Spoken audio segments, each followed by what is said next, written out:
कि हम भ्रष्टाचार से कोई कंप्रोमाइज नहीं करेंगे, इतनी दूरी तक कंप्रोमाइज कर लेंगे, कभी हम लोगों ने भी सपना में नहीं सोचा था।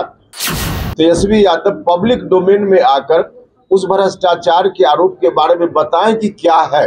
शिक्षा मंत्री जी को बर्खास्त करें और जो दूसरा अधिकारी है, मुझको नहीं मालूम कि कितना वो ठीक से काम कर रहे हैं अधिकारी, लेकिन उनके बारे में भी जो बात बाहर आती है आज नहीं पहले से, तो सनकी मिजाज के अधिकारी हैं। जो तुगलकी फरमान कभी कभी होता है, दिखता है। हम कह रहे हैं कि अगर सुधर रहा है तो बढ़िया है, रखे, उनकी जवाबदेही है। मुख्यमंत्री का काम है किस अधिकारी को कहाँ रखे, उस पर मेरी कोई टिप्पणी नहीं है। अच्छा काम अगर हो रहा है तो हम लोग तो चाहते हैं कि शिक्षा विभाग में अच्छा काम हो, लेकिन कोई पहली बार वो नहीं है शिक्षा विभाग में, उसके पहले भी रहे हैं और उस समय से लेकर क्या दुर्गति है।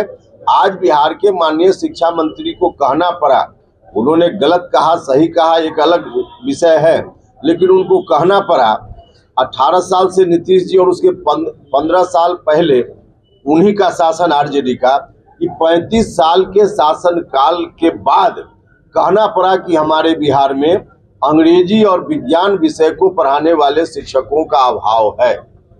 अब बताइए, जिस शिक्षा विभाग की यह स्थिति हो, जो 35 साल में अपने बच्चों को उस लायक भी नहीं बना पाया, तो क्या हो रहा है शिक्षा विभाग। हालांकि यह सच्चाई नहीं है जो बोल रहे हैं। यहाँ के बच्चों को अवसर मिलता है तो यूपीएससी में डंका बजा देता है। मेरिट इतना है बिहार के विद्यार्थियों में, तो हर तरह से अभी देख रहे हैं ना, शिक्षा विभाग में अधिकारी आए हैं, कुछ भी है वो अपनी जगह है, लेकिन किस तरह से शिक्षक अभ्यर्थी किस तरह से परेशान है। सरकार पिछले एक महीना में 3 बार अब नियमावली में परिवर्तन करती है।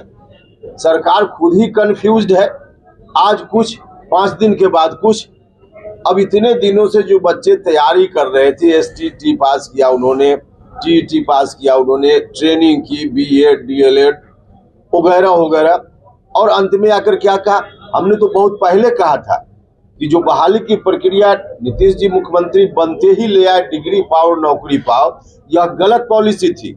हम तो बार बार पहले ही सचेत कर रहे थे और हम लोग उस वक्त इनको कह रहे थे, अब अभी से कई वर्ष पहले, या बीपीएससी या इस तरह का कोई आयोग बनाकर शिक्षकों की बहाली कीजिए। तो उस वक्त हमारी बातों पर ध्यान नहीं दिया गया।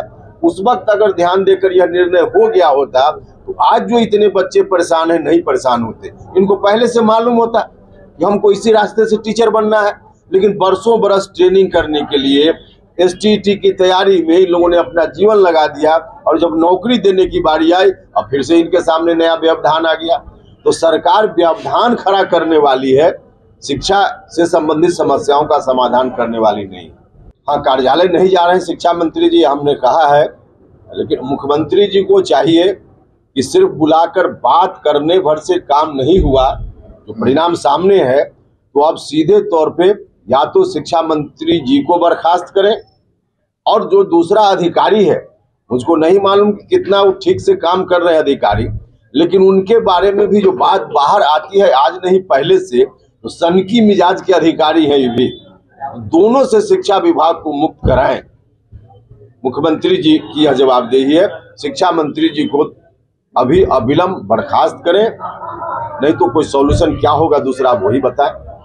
आज जिस तरह का आरोप लगा है तेजस्वी यादव जी के ऊपर, ठीक इसी तरह का आरोप उस वक्त जब लगा था तो नीतीश जी ने सीधे तौर पे आप सब लोगों के माध्यम से बिहार की जनता, देश की जनता से कहा कि तेजस्वी यादव पब्लिक डोमेन में आकर उस भ्रष्टाचार के आरोप के बारे में बताएं कि क्या है। नहीं बताए तेजस्वी, इसलिए अलग हो गए, कहा कि हम इस स्थिति में आपके साथ नहीं चल सकते, अलग हो गए। और आज बिल्कुल सेम कंडीशन है, आरोप भी उसी तरह का है, और आज नीतीश जी चुप है इस मामला में, जबकि बीच के दिनों में बोलते रहते थे कि हम भ्रष्टाचार से कोई कंप्रोमाइज नहीं करेंगे, इतनी दूरी तक कंप्रोमाइज कर लेंगे, कभी हम लोगों ने भी सपना में नहीं सोचा था और बिहार के लोग भी नहीं सोच रहे थे। कम से कम नीतीश जी से लोगों की यह अपेक्षा नहीं थी, तो लोगों की अपेक्षा के ठीक विपरीत नीतीश कुमार जी कर रहे हैं।